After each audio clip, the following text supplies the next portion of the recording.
Salam sejahtera. Anda sedang menonton Gaya Live from Home bersama panel jemputan Fikri Abdullah dan Najah Malik dan moderator Ed Junaidi. Jangan segan untuk tanyakan soalan anda di ruangan komen. Kongsi video ini ke wall anda untuk peluang memenangi cendera hati berupa majalah dan baju t-shirt eksklusif Gaya Travel Magazine. Gaya Live from Home bermula sekarang. Tapi sebelum itu, ikuti juga kami di Facebook, Instagram, Twitter, TikTok dan YouTube untuk lebih banyak kandungan kembara. Selamat menonton. Salam sejahtera. Anda sedang menonton Gaya Live from Home bersama panel jemputan Fikri Abdullah dan Najah Malik dan moderator Ed Junaidi. Jangan segan untuk tanyakan soalan anda. Habis. Okey. Hai, kita kembali lagi dalam Gaya Live episod ke-27 minggu ini. Kali ini kita cuba keluar daripada Malaysia walaupun border masih tutup, walaupun kes COVID kita tersangatlah tinggi sekarang. Kali ini kita pergi ke Eropah. Kita ada tetamu khas daripada UK dan juga daripada Switzerland. Dua orang perantau dari Malaysia yang merantau ke negara orang. Kita nak bertanya dengan diorang, pengalaman diorang buat di luar negara kan. Bagaimana keadaan diorang, kita nak tanya juga khabar diorang melalui pandemik sekarang macam mana kan. Okey. Tanpa melengahkan masa, saya nak perkenalkan pertama sekali ni Fikri Abdullah yang berada di Leeds, United Kingdom. Okey, apa kita tengok video sekejap.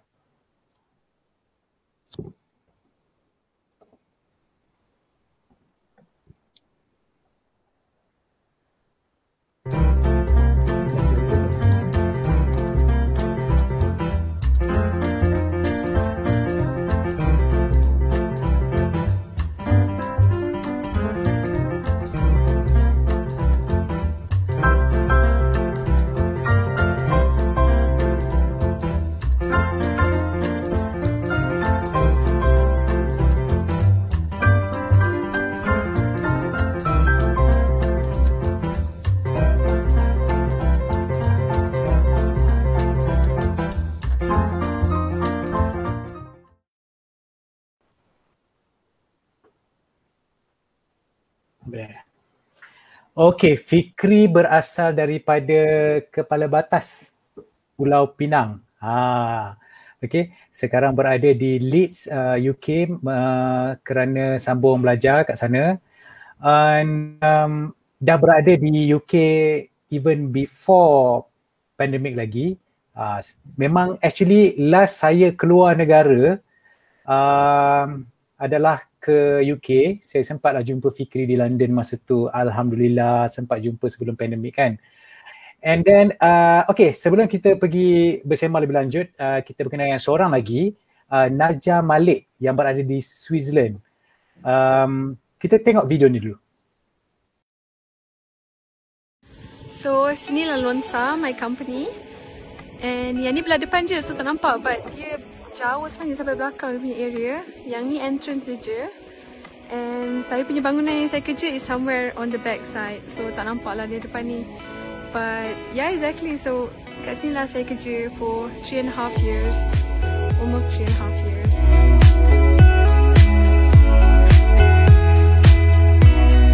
So kita sekarang kat atas. Tadi ambil video di bawah ni. So saya drive ni atas. Boleh nampak daripada view atas sikit lah.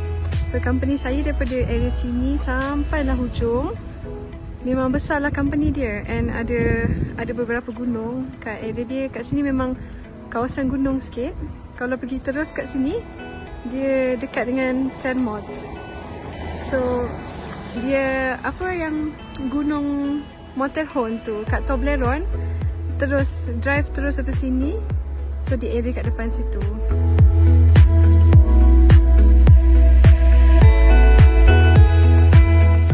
Kita dah sampai rumah dah. Saya duduk kat situ. And belakang ni kalau tak nampak, dia ada mountain tau. There. Up there is Gleeshorn. Saya rasa lebih 2,500 meter atas tu. So cantik lah dia punya view dia. Pun nampak valley from Wallis.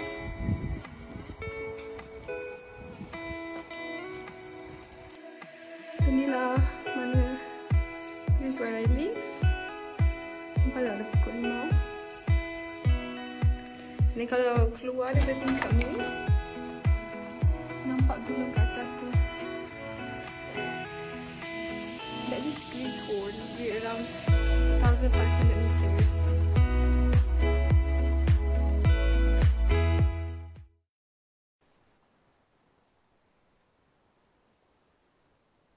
Lawanya tempat Najah tinggal kan, and it looks like the whole area tu, the whole valley tu memang company tempat Najah bekerja kan.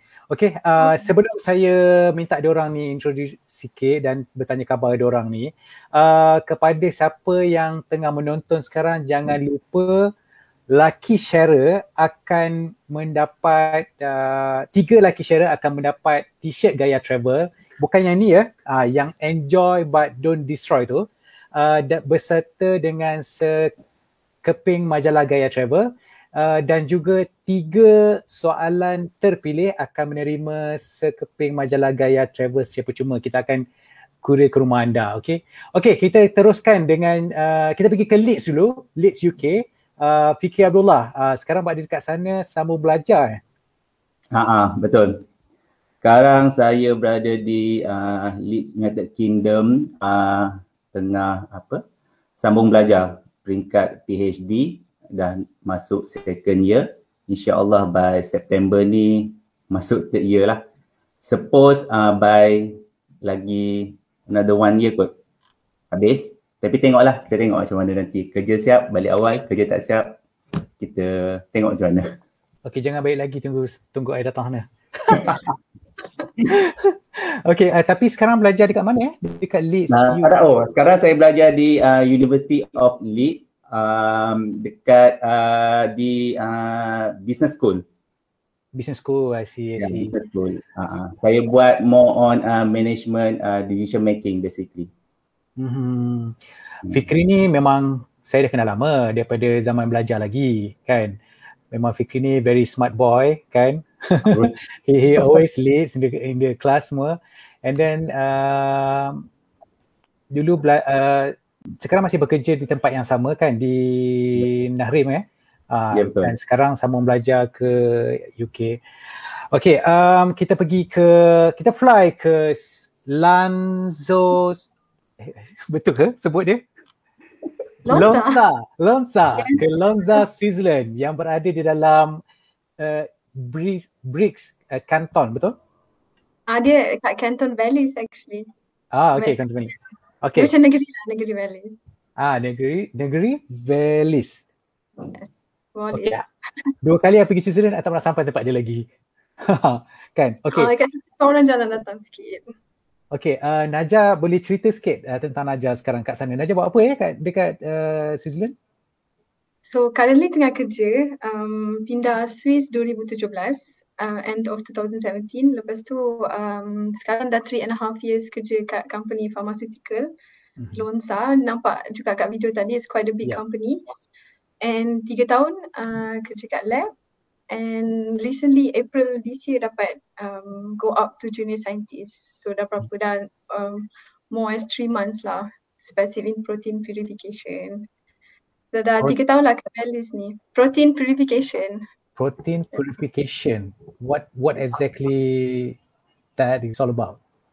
Contohnya for our company, kita intermediate company tau. For example, kalau company macam Moderna nak hasilkan one ubat, nanti kita orang tolong producekan, buat R&D, research. But my department memang specify for protein je. Protein. And other department, other things lah. Lepas tu at the end nanti dia conjugate jadi ubat. I see. Jadi macam medicine lah. So your company sekarang memang terlibat betul-betul dengan penghasilan vaksin Moderna, if I'm not mistaken? Exactly. We are one of the production site lah untuk Moderna. No wonder lah Moderna mahal. Kan? Okay, Najah berasal daripada Tanjung Kling, Melaka, betul? Yes. Najah berasal dari Tanjung Kling, Melaka. Seorang Melaka seorang, orang Penang seorang. Tapi dua-dua berada dekat Eropah sekarang ni. Dan dua-dua smart ya. Kan seorang ada tengah sambung belajar ni, memang very smart guy, I know him. And then Najah pula junior scientist. That's a good apa orang cakap, that's a good resume I think, kan? Alhamdulillah lah sampai sekarang rasa kalau nak balik Malaysia tu hopefully dapat kerja lah kat Malaysia. Harap sangat. InsyaAllah. Kan. Kat belakang Najah tu apa Tanjung, I can read that, Tanjung Kling. Itulah ni peta Tanjung Kling kat belakang saya ni. Oh. Sebab last year waktu pandemik saya macam rindu lah, macam homesick. So housemate saya dia macam perasan saya macam homesick. So dia belikan saya peta Tanjung Kling. So saya ada everything. Beli kat sana? Dia online. Dia rasa macam online dia boleh cakap je peta kat mana. So dia orderkan untuk saya. Oh, nice. Masa saya dapat hadiah tu saya menangis tau. So just nampak. Kita tak tahu pun perantau macam mana kan. Perantau Malaysia ni macam mana dia orang rindu kat Malaysia kan. So, Fikri rindu tak Malaysia? Rindulah, of course lah rindu. Dah suppose Julai ni balik tapi sebab kes COVID tu teruk dekat Malaysia. So, saya postpone lah. I postpone. InsyaAllah kalau tak ada haram bintang winter ni balik lah. Tapi kita tengok plan macam mana. Kita tengok kadar kes macam mana semua. Tapi of course dah rindu. Saya tak ada peta belakang ni sebab saya sekarang dekat rumah. Kalau facing ke depan nampaklah garden sebenarnya depan mata saya ni. Nice. Sekarang pukul berapa kat sana? Dekat UK sekarang pukul 2. Sekarang beza time kita 7 jam. Maknanya UK ke belakang 7 jam. Switzerland sekarang pukul berapa? Sekarang pukul 3. So, sebenarnya beza 6 jam. Daripada Malaysia. So baru lepas lunch lah masa-masa ni. Sorry lah ganggu you punya weekend. Tapi Fikri belum lunch lagi Belum. Alamak. Tak apa. Kita tak lama nanti. Okay. Thank you very much for your introduction. Okay. Kita nak tahulah sikit kan macam mana you all punya kehidupan pre-pandemic sebelum ni kan. And then sebelum merantau dulu kan di Malaysia punya kehidupan macam mana, boleh tak kongsi sikit Fikri? Basically saya sebelum datang sini dekat Malaysia tu memang orang kata kerap jugalah berjalan sama ada secara dekat local within Malaysia ataupun travel ke luar negara. Tapi tapi orang kata apa, pergi mana sekalipun, even though you pergi Eropah ke Asia ke mana-mana, you still rasa Malaysia tu still the best. I cannot, orang kata apa, you cannot deny benda tu. You boleh lah kalau you datang UK, you datang Swiss, you datang mana-mana, you datang bercuti, yes of course tip-top, you rasa seronok. Tapi bila you duduk, it will be a different story basically. It will be different story.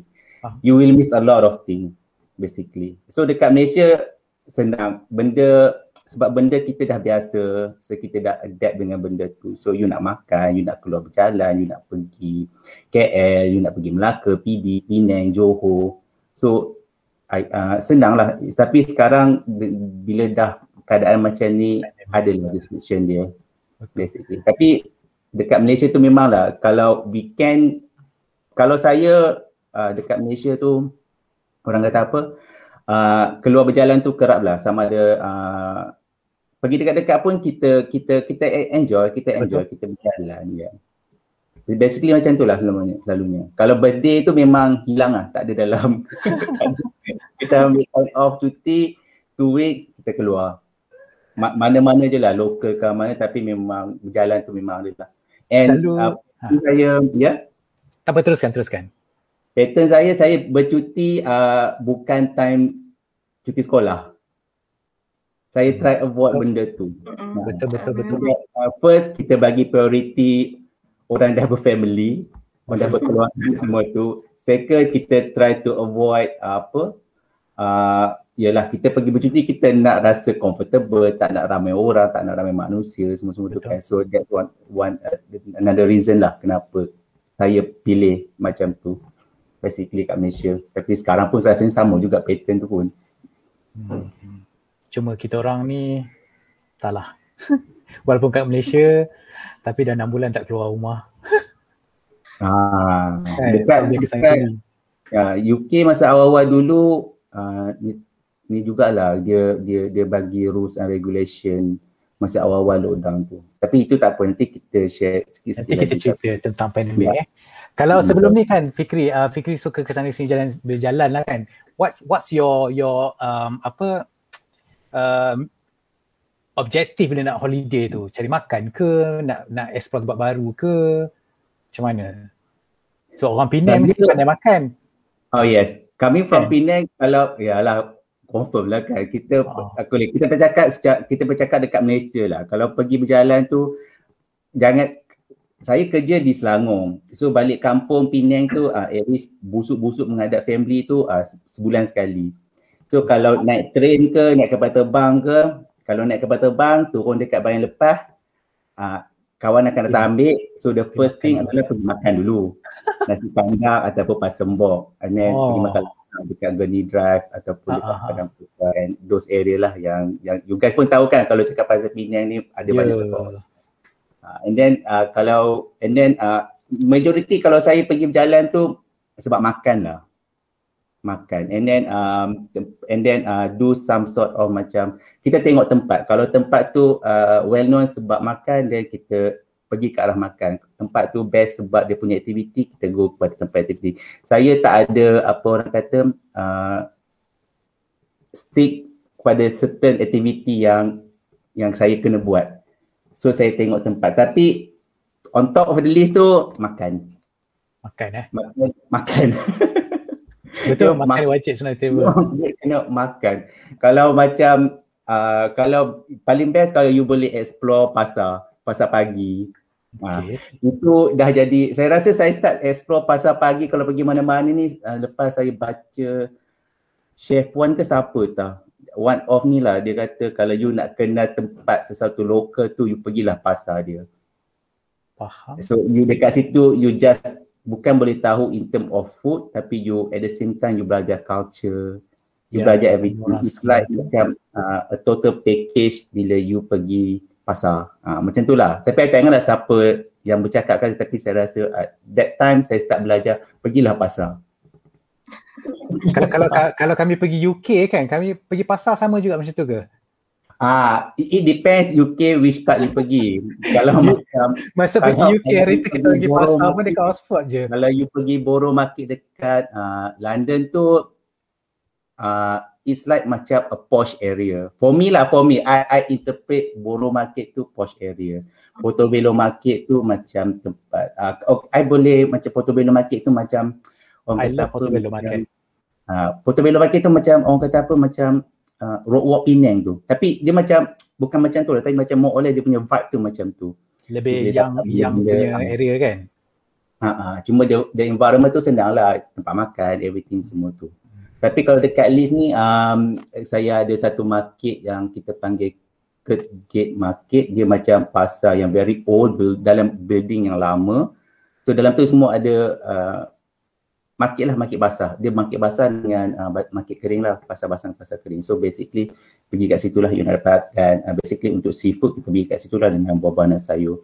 Dan kalau untuk dapatkan the halal meat, kita pergi dekat kawasan Asia Market ataupun pergi dekat kawasan-kawasan yang komuniti Muslim yang banyak lah. That's why pergi market tu penting, you belajar apa. Dapat tip hari ni. Betul lah, I baru dapat tips ni kan. Tapi betul je macam kalau kat Malaysia pun tapi itulah, kalau kat Malaysia pun dua negeri ni yang saya pergi market cuma Terengganu dengan Sabah. Pelik No, Sarawak. Sebab totally environment semua totally different kan. Macam terus nampak macam inilah Terengganu, inilah Sabah, inilah Sarawak. Pergi pasar diorang kan. Okay, Najah, kita ke Switzerland pula sekarang.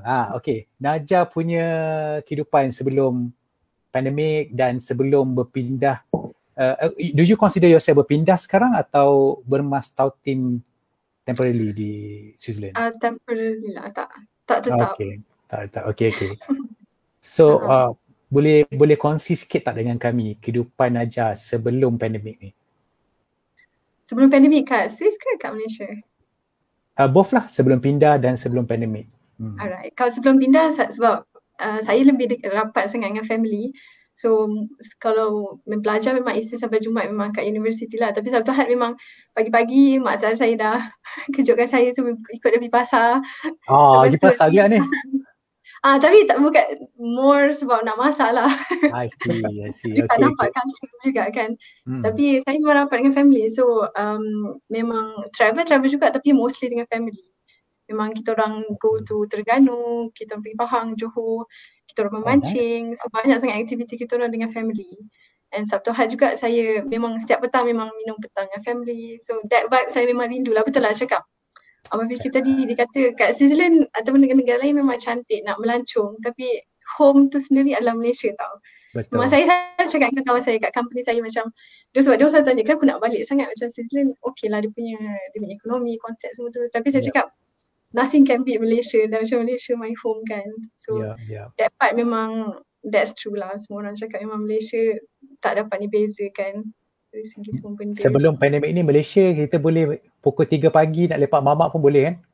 Kan sini tak wujud benda tu. Ada betul. Malam dah tutup. Jalan dia kosong. Betul. I rasa dekat Europe lah basically, kalau tak tahu lah tempat lain, tapi dekat tempat dekat Leeds ni you pukul 3 pagi you dah macam duduk rumah dah lah, you tak boleh pergi kampung baru, you tak boleh pergi pergi kedai, pergi nak beli makanan macam kita kalau dekat Malaysia tu 3 pagi you nak pergi mamak semua lepak lagi. Mamak kampung baru semua. Sekarang tak ada, duduk rumah tidur. Ada orang tanya ni, mana lagi panas, Malaysia ke sama di Eropah?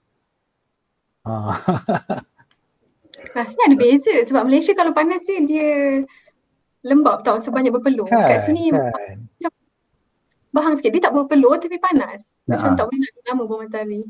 Ada orang cakap dia macam dekat sini sekarang temperature dalam 26 darjah Celsius. 26 darjah Celsius tu macam standard macam aircon dekat rumah lah kita buka yang not bad. Tapi dia punya terik tu, ya Allah Tuhanku. Duduk rumah ataupun memang dia punya terik tu. Terik dia tu lain compare dekat Malaysia. Dengan sini dia kalau kursi 26 tu kira sejuk Malaysia lah, berangin, sedap nak tidur kan. Tapi kat sini dia ikut Ogos lah. Dekat Switzerland Ogos dia paling panas sekali. Kalau nak datang Swiss atau Ogos tak di-recommended lah. I see. Okay Najah, sepanjang Najah di Malaysia dululah kan, do you said you travel a lot with your family kan? You went to what? Terengganu, Pahang. Cari location mancing. Selalu location mancing. Memang the whole family memang suka mancing ah. So orang pantai kan, so kita orang memang sini mancing. So saya macam tak ada function sangat pun, saya mancing ikan tak pernah makan. Tapi saya nimbo je, saya ikut je family macam, sebab saya suka suasana family ramai-ramai tau. Saya duduk je tengok je diorang mancing, tapi kita orang memang family banyak candak sotong, mancing. That's a good idea kan. But I thought orang pergi mancing memang semua diam tak bercakap. Kita memang dia rendah. Sangat dia kena makan. Itu juga. Maybe tu kot sebab saya tak pernah dapat ikan. Okay, macam kalau destinasi memancing ni kan, macam okay, saya tahu saya punya klik ni Syahidah tengah tengok sekarang. Sebab dia tengah monitor kita punya komen. Syad, boleh tanya Najah ni. Okay, Najah, Najah selalu pergi dengan family memancing kan. Kat mana tempat mancing yang so far Najah rasa macam menarik gila, macam semua orang patut tahu? Kalau kebanyakan kita orang pernah pergi sekejap biasa saya save saya nombor sebab saya ada buat presentation, dia ada boleh kalau if you want to share. Boleh sekejap ya.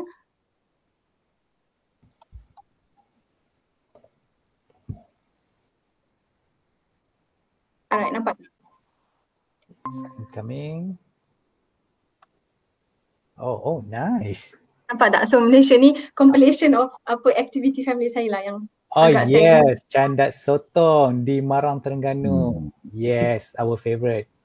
Yes, kita orang memang Candat Sotong memang macam aktiviti tahunan, April, May macam tu kita orang pergi the whole family. Lepas tu kita sewa macam boat that fits macam 15-20 people. Lepas tu kita pergi ramai-ramai for 2 malam ke, itu memang sangat best lah. Macam I would recommend Serious? as family activity atau friends activity sangat-sangat best. 2 Like malam? kebanyakan kalau kadang-kadang 1 malam, 2 malam. Kalau pagi-pagi petang tu kita mancing ikan biasa je lah. Malam tu yang kita orang candak sotong. Di tengah laut? Tengah laut yang jenis tengah laut macam tak nampak apa-apa. So macam memang jauh gila daripada darat semua tu. And kalau dah dapat sotong nanti banyak, nanti kita orang usually go back to darat. Lepas tu kita orang buat sewa homestay dan kita orang barbecue everything. Kita orang grill. Banyak gila. Kan. Best gila. Sebab fresh, ikan fresh semua fresh kan sedap kan. So Yelah, most of the time kat Swiss, diorang tak makan sangat makanan laut. Kalau tanya kenapa, sebab diorang kata busuk tau, macam fishy semua tu. Dan saya selalu cakap kalau datang Malaysia kena datang kat pasar beli. Lepas tu betul-betul nelayan naik tau, terus beli. Betul, Memang manis dia punya ikan dengan sotong semua. Ni kita orang pergi mancing kat Pengerang, Johor. Dekat Sungai Air Papan. Tapi yang ni kita orang sewa rumah rakit. Rumah rakit tu and then kita orang mancing dari situ je. Ni lebih kepada macam kupang, ketang semua tu. Rumah rakit. Syad, take note yang benda ni Syad. Dengan Air Papan memang best. Recommend. Kita orang pun selalu pergi kat sini juga. Yeah. Interesting.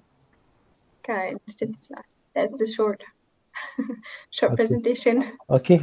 Thank you Najah kongsi. Sebab kita jarang jumpa dengan kawan-kawan yang kaki mancing ni, so not really sure kat mana mancing best kan. Macam Tasik ke apa pernah pergi untuk mancing? Kenyir? Benar, kat Perak sama. Saya tak ingat sangat tempat, sepupu saya mesti tahu semua tempat tapi belum. Roya belum. Maybe itu pun kita orang sewa rumah boat macam rumah tu boat. Roya belum. Kat situ pun saya pernah pergi family juga. Lawa gila Roya belum. Yes. Sangat best juga lah. Other than that, have you been to Borneo part? Saya pernah pergi Sarawak dengan family saya, but one thing macam bucket list saya adalah Sabah. I've never been in Sabah. Saya sangat-sangat macam Sabah kan. Itu memang bucket list saya balik next time Malaysia saya nak pergi Sabah. You have to. Yes. Fikri pernah sampai Sabah kan dengan Sarawak? Dah, semua dah. 14 negeri tu dah pergi lah. Semua dah, daripada utara, selatan, timur, barat, Sabah, Sarawak. Nice. Okay,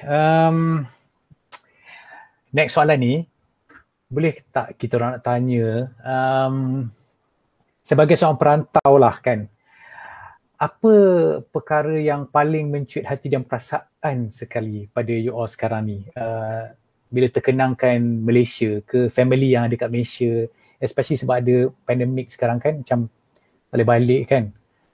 Boleh tak kongsi sikit dengan kita? Siapa nak kongsi dulu, Najah ke, Fikri ke? Saya boleh start dulu. Okay, Najah lah kongsi sikit. Saya rasa kalau buat apa yang paling mencutkan hati adalah just the fact yang kita tak boleh balik untuk raya. Saya tak tahu lah untuk Fikri macam mana, tapi saya dah 4 tahun tak balik raya. Sangat-sangat sedih. Okay, kalah kita orang lah. Kalah lah kita orang. Kita orang baru 2 kali raya. 4 tahun dah. Ni masa bertahun, saya tak tahu tahun depan boleh ke tak. So saya harap sangat sebab saya punya family kan macam saya cakap tadi besar kan. Saya sangat close with the family. So kita orang waktu raya kita orang buat dodol sama-sama, masak sama, rendang sama-sama. Like everything macam betul-betul kampung punya style tau. Yep. So kalau 4 tahun memang best di raya. Saya raya dengan my mum kat sini. Best juga tapi tak ada, the feeling is not the same. Kat situ memang pagi hari raya pertama macam salam menyalam semua tu. So that's the thing yang I sangat macam rindu lah yang tak ada. So your family separuh ada di Malaysia dan separuh di Switzerland ke, atau you and your mum saja di Switzerland sekarang? So my Malaysian side semua kat Malaysia, my Swiss side semua kat Swiss. So my mum dengan atuk nenek belah Swiss semua kat sini. So what do you mean Swiss side? Sebab my mum Swiss and my mum Malay. My dad Malay. Mix ni. Patutlah. Sometimes I think I look at you kan macam rasa macam tengah interview Sarimah Ibrahim tau. Cuma bezanya Sarimah was half Dutch I think. Half German. Island. Island ke tak silap? Faham. Oh mix. Patutlah.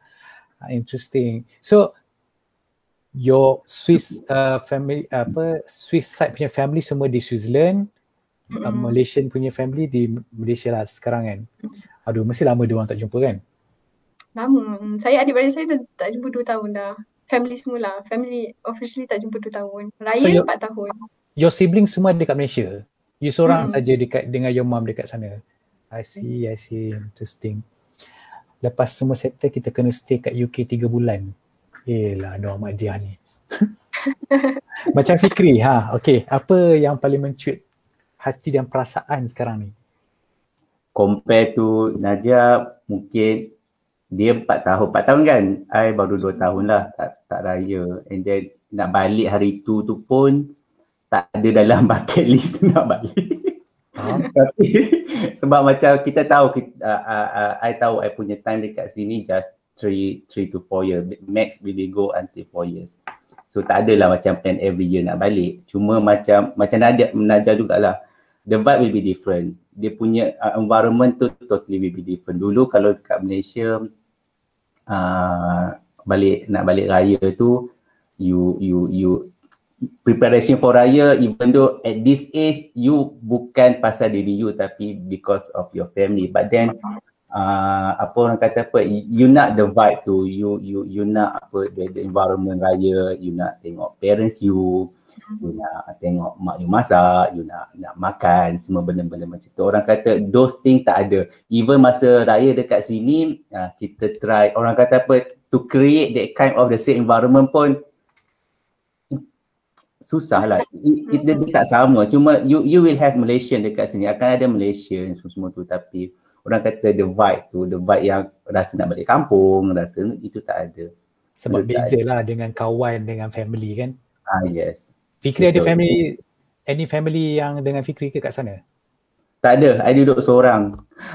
Bercakap pasal seorang, at least the bad, at least Najah dia untung tahu ada family yang betul-betul dengan dia. Betul. But then I myself sebab duduk seorang, and then last year masa baru 2019 I sampai 2019, that time belum pandemic, I duduk studio. And then duduk studio, and then you know studio dia memang kecil. You buka pintu bilik, the tandas sebelah kanan, tandas katil dapur. It's like kalau you masak sambal tumis, you masak hari tu, you buka tingkap, you keluar rumah berjalan the whole day, balik rumah you still ada bau tu. And then you spray lah, Febreze whatsoever benda item benda tu. Itu. And then bila masuk pandemik yang COVID tu, what was I did? I pindah rumah first sebab nak belajar. Masa tu everything dah online, so I kena start cari convenient punya environment untuk study. So I tak boleh duduk studio sebab dia bagi meja satu and then study semua. So it's a bit no for me, so I pindah that time. Itu I rasa the orang kata apa, the drastic changes yang I kena buat untuk make sure in term of you nak maintain you punya waras tu pun, benda tu you kena jaga juga tau. Sebab you seorang, even though you seorang ada Malaysian lain ataupun kawan-kawan yang lain, but then most of the time dalam 24 hours a day tu, most of the time 3/4 of it you will be alone. So you need to have that kind of orang kata apa, to make sure you waras, sanity you kan. So benda tu kena ada. So that's the reason why saya pindah. Bercakap pasal dia punya apa, momen-momen tu, raya kalau call mak tak menangis, itu faham. Itulah. Kita try tu, orang kata apa, mak jangan menangis. Bila mak start menangis, dia automatically memang kita pun menangis sekali. Masalahnya masa call biasa-biasa tu kau tak nangis pun, kau tak menangis pun, biasa, relax je. Yalah. Bila hari raya tu dia punya momen, dia punya syahadu tu kan, faham. Dia punya lagu raya tu lain macam tau. Dia punya tak faham, tak tahulah kenapa. Memang mak menangis je, kau pun boleh start menangis. Kau punya sok-sok tu teruk lah. Lepas tu kau macam down tu je, you down je. Okay lah, tak apalah. Raya I rasa, kalau raya cakap lama kan, kalau boleh nak pendek. Nak pendek je. Okay lah, selamat raya tu je. Dah habis. Kesian mak tahu. Penat dia. Lepas tu raya tahun ni a bit macam orang kata okey sikit lah sebab masa COVID dekat UK dia benarkan kita ada support bubble, which is those yang bukan dalam satu rumah yang sama tapi dibenarkan berjumpa, create macam satu household yang sama. So those people je yang you boleh attach ataupun jumpa. So masa raya tu okey lah, adalah kita boleh jumpa, makan-makan semua seperti itu, fine lah. Cuma orang kata apa, the day before raya tu, bila you ada dekat perantau ni, bila you bekerja ataupun belajar, dia time sini tau, orang kata you kena meeting, you ada submission, so yang bukan worst lah, saya kata is a bit funny for me sebab kita raya hari Jumaat tak silap ke Khamis macam tu. Sehari sebelum raya tu saya masak rendang, buat ambil mood je lah, ambil rendang. Literally tengah merendang tu SD buat video call. Supervisor buat video call ada kerja. Aduh. Bawa laptop pergi dapur sambil merendang. Tak tipu, literally bang. Tapi tak beritahu lah dekat SB kita tengah masak lah kita. Sambil dia cakap tu kita rekod video tu, kita ni lah, kita dengar lah apa dia cakap. Lepas tu yes sir, yes. Dia tengah duk kita kan ya Allah ya Allah Tuhan tu. Tapi Tera lah boleh fokus apa inilah kau nak call dia macam saya kau nak call daripada pagi sampai petang kau tak call, tiba-tiba time ni lah kau nak call. Tera lah boleh masak rendang sambil dengar apa kan supaya saya cakap kan. Kena pandai lah. Kena pandai. Macam you tutup api badan you still kena gaul lah kan, rendang kan you kena keep macam tu. So, tapi itu memang sebila nak raya memang masak tu memang nak rasakan feel raya tu kat sana lah. Dia masak for the sake of you nak rasa raya. Macam Najah buat macam tu juga ke? Sama juga. Kalau saya raya saya dengan mak saya berdua je. Nanti memang kita orang buka lagu raya kuat-kuat and then hari pertama tu kita orang, ayah saya hantar baju kurung, so kita orang semua pakai baju kurung. Oh nice. Tapi still ada lah apa lagu raya on the background semua tu, and then kita orang buka laptop video call dengan the whole family, makan depan kamera. Memang that's important. Masak rendang semua tak? Masak rendang, ketupat, masih ada lagi supply daripada dulu. Nice. Oh, even though your mom is original from Swiss, tapi dia masih dia memang dah familiar habis lah dengan kita punya custom ni, ada rendang, ketupat semua, lagu raya. Dia hidup 19 tahun kat Malaysia sebab hari tu tahun lepas contohnya saya buat rendang pedas sangat, saya menangis, dia makan relax je. Interesting. Dia nangis kenapa? Saya cakap lah macam pedas gila, betul dia kata tak mana pedas tak. Terror betul-betul dah assimilate ni kan. Dia memang okay, ada orang tanya okay, kalau you all macam craving makanan Malaysia kan, senang ke? Macam UK senang sikit lah cari kot, maybe not in Leeds. Switzerland susah gila kan? Susah gila. Especially sini tak ramai orang Malaysia tau, macam tak ramai tahu. Macam semua orang selalu cakap pergilah cari orang Malaysia kat sini. It is desperate saya nak cari orang Malaysia kat sini. Now tahun keempat saya dah kenal beberapa orang Malaysia kat sini lah. Kalau contoh saya craving betul-betul makanan Melayu, ada satu family ni dia duduk dekat dengan Zurich and dia jual makanan Malaysia as business. So nasi ayam, roti jala. Wow. So saya kalau craving saya memang message ni lah. Saya kata Kak bila lagi nak minggu depan resipi apa kat menu apa, so saya memang beli dengan dia. I see, interesting. Okay, take note tu, next time I pergi Switzerland I make sure contact you lah. Kalau badan seminggu 2 minggu kita pergi nak craving apa kan. Dia masalah kalau you datang berjalan you tak craving makanan Malaysia. Betul.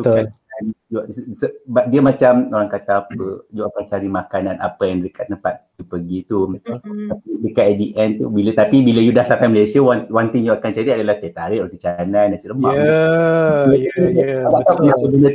Satu benda yang dah sampai Malaysia je, aku nak cari nasi lemak, aku nak cari roti canai, aku nak cari dulu.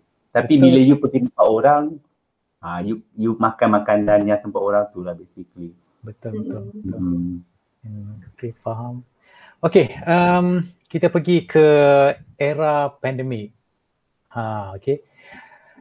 Bagaimana pandemik ni memberi kesan kepada kehidupan Fikri dengan Najah? Macam let's say sebelum ni kan, macam you all dekat sana, maybe macam Fikri belajar kan kat sana kan. Maybe Fikri ambil peluang belajar kat sana sekarang dan untuk ambil peluang untuk travel kan sebelum pandemik. So bila dah jadi pandemik ni, adakah memberi kesan kepada Fikri untuk jalan-jalan macam tu? Okay, sebelum pandemik, saya punya jenis berjalan ni, saya berjalan hari weekdays. Meaning that saya akan maknanya Isnin sampai Jumaat tu saya akan berjalan. Sabtu Ahad saya akan masuk office, masuk uni lah basically buat kerja. So itu pattern saya bila nak berjalan dekat sini. Tapi masa dulu sebelum pandemik sempatlah berjalan. Maknanya kita within Leeds itself, Leeds ni macam kalau you guys boleh imagine, dia macam boleh cakap macam Alok Stark ataupun macam Johor Bahru. Dia Leeds bukan London. London is metropolitan. Dia kota besar. Okay, London equal to KL. Macam tu lah. I tak tahu lah. This is my perception. This is what I can say. London equal to KL. Tapi kalau Leeds ni more or less dia macam Alok Stark, macam small town. Small town yang it's not small town, dia besar juga, cuma macam dia tak segah ataupun macam the big cities kan. Big city macam London tu. So apa yang and then tapi yang the best part pasal Leeds ni, okay, I promo sikit lah bopo pasal Leeds ni. Dia dalam kawasan dekat dengan Taman Negara. So I boleh masuk, I boleh pergi masuk hutan, I boleh explore Taman Negara, boleh tengok masuk hutan ni basically you explore and then at the same time travel another 2 hours you dah sampai pantai. Leeds nak ke Manchester about less than 1 hour. Leeds nak ke Sheffield about 45 minutes. So macam dia macam dekat, easy access lah. And then kalau you drive and then drive pun dekat and then travel by train pun senang. So basically during that time before pandemic, saya banyak explore within area, within Leeds itself ataupun within UK. Cuma sebelum COVID, saya sempat pergi sebelum COVID saya sempat keluar daripada UK, saya pergi Switzerland. Balik daripada Switzerland literally 2 days after that terus lockdown, UK lockdown. Kebetulan. Memang masa tu COVID case dah start ada, cuma masa tu dia orang tak ada fine rules yang kata you tak boleh buat this, you tak boleh travel, you tak boleh do this, do that. So lepas dah lockdown tu memang duduk rumah. Times tu yang rules yang dikeluarkan adalah you hanya boleh keluar untuk beli groceries, beli barang dapur, bersukan ataupun pergi atas alasan kesihatan masa tu. So everything memang dekat rumah. So masa tu pun sistem pembelajaran pun dah bertukar kepada online. Banyak belajar kat rumah, kerja dekat rumah, and then that time juga dia masa tu luckily masa tu my mind masa tu kita ada target, kita ada benda nak kena achieve. I ada proposal defense. So masa lockdown tu memang you tak boleh pergi mana-mana pun sebenarnya. You sweep everything from you nak keluar berjalan semua tu, you dah macam fokus kepada benda yang seharusnya you buat, itu belajar lah. You belajar study semua tu. But then bila dia dah kurangkan dia punya restriction tu, saya keluar daripada Leeds, saya travel balik pergi ke London. Time tu dalam macam musim sekarang sama. Sempatlah pergi tengok lavender semua tu. So that time kita lavender kat mana? Lavender dekat London, outskirts sikit pada London tu. Try pergi dekat area Leeds ni, tapi masa tu lavender semua dah kena cantas. Dah kena tuai. Dah kena tuai. Dah tuai. Nampak lah. And then that time juga sebab lockdown, banyak farm tak buka. Banyak farm tak buka. Tapi kalau dia buka pun dia restrict kepada number of yang boleh masuk. Number of visitor yang boleh masuk. So for example, suppose boleh masuk, dia akan limit yang maybe 20 orang je dalam sehari, ataupun you kena booking online. So benda tu a bit macam you dah travel, time tu kita tak tahu kena booking online, kena dia ada restriction on number of visitors. So you pergi and then tak boleh masuk. So macam it waste of time, waste of money. So masa tu kebanyakannya kalau I travel that time kita banyak pergi kawasan pantai lah. Kita banyak kawasan pantai, kita banyak berjalan dekat kawasan sebab Leeds dekat dengan 2 jam boleh sampai pantai, kawasan tebing-tebing tinggi. Kalau you tengok I bagi imagine lah, kalau you tengok video klip Westlife yang tebing tinggi-tinggi tu, Westlife, nanti you tengoklah kat YouTube. Zaman-zaman Junaidi tak. Najah kenal ke Westlife? Tahu. Kenal, okay. I tak tahu. Kita tak adalah jauh sangat ke belakang. Tinggi kan. Dekat sini banyak. Dekat Leeds ni banyak. I rasa dekat bahagian UK pun banyak juga. Tapi sebab I senang nak ke Leeds, nak ke bahagian sini. So pergi berjalan dekat situ. Dia more kepada outdoor punya jenis aktiviti. So my kind of travel that time adalah jenis macam tu. Dia more pada aktiviti, not sebab kedai makan pun tutup. So you change the way you travel tu, ataupun the way you holiday semua tu ke arah macam tu. Tapi but then that time tu kita still follow rules and regulation lah. Tak boleh, dia adalah rules and regulation yang dia perketatkan. So mana-mana yang rules yang you rasa longgar, ataupun yang you boleh macam boleh squeeze in atau apa, kita buatlah apa yang patut. Ya. Yang penting tak rasa confined dan stres. Betul. Dia masalah dia masa tu sebab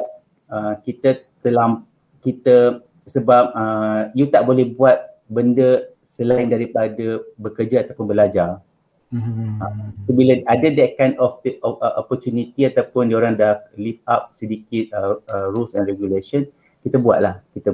Sebab masa tu you nak pergi uni pun memang tak boleh. Sebab masa tu online, everything online. Even though that time, uni dengan rumah I dekat je masa tu sebenarnya. Jalan kaki 10 minit, dekat je. Okay. Dulu sebelum COVID, pergi kerja petang pukul 3. I pergi kerja pukul 3 ataupun selepas Zohor. I pergi kerja selepas Zohor, and I akan balik malam pukul 10 ataupun pukul ni. Sebab I tahu kalau pagi ramai orang. Dekat uni, I dapat workstation. So, jadi kita place dia study. So, kalau you pergi pagi, akan ada ramai orang lah, akan ramai student lain akan buat kerja. So my kind, I nak ada senyap sikit kan. So I pergi petang lepas Zohor. So I pergi pukul 3 sampai ke malam lah normally. Tapi sekarang bila time COVID tu, everything change. You buat dekat rumah. So ada hari you boleh 24 hours tu you duduk rumah tak buat apa-apa pun. Duduk atas katil, tambah-tambah duduk studio. Katil TV, you boleh tengok TV 24 jam sehari. And then you nak, sebab duduk studio, dapur I macam you boleh buka dengan kaki. Gitu. You tahu tak, dulu adalah peti ais yang macam dekat hotel. Yang kecil tu. Yang kecil tu. Minibar. Bar. Minibar tu. Minibar. Kecil. Paling best, masa first time lockdown, panic buying. I rasa the whole world panic buying kan. Ya. You imagine, I beli barang, I sumbat everything dalam peti ais. Tak muat lah. Tak muat. Of course tak muat. Mesti tak sempat beli roti gardenia. Sikit juga kat Malaysia tu. Ya, isu 2 kali kan. Sampai habis. Tak faham lah kenapa roti gardenia yang panic buying. Okay, macam Najah. Okay. Fikri. Time tu bila beli barang dapur, konon kalau beli barang dapur, you stock up at least you boleh tahan 2 minggu. Tapi bila dah macam keadaan panic buying tu, you beli barang, it's like you masak, you makan, you kena akan habiskan Sebab you beli sayur, you beli chicken, you beli ayam, you kena masak sebab you punya compartment frozen tu kan kecil ya.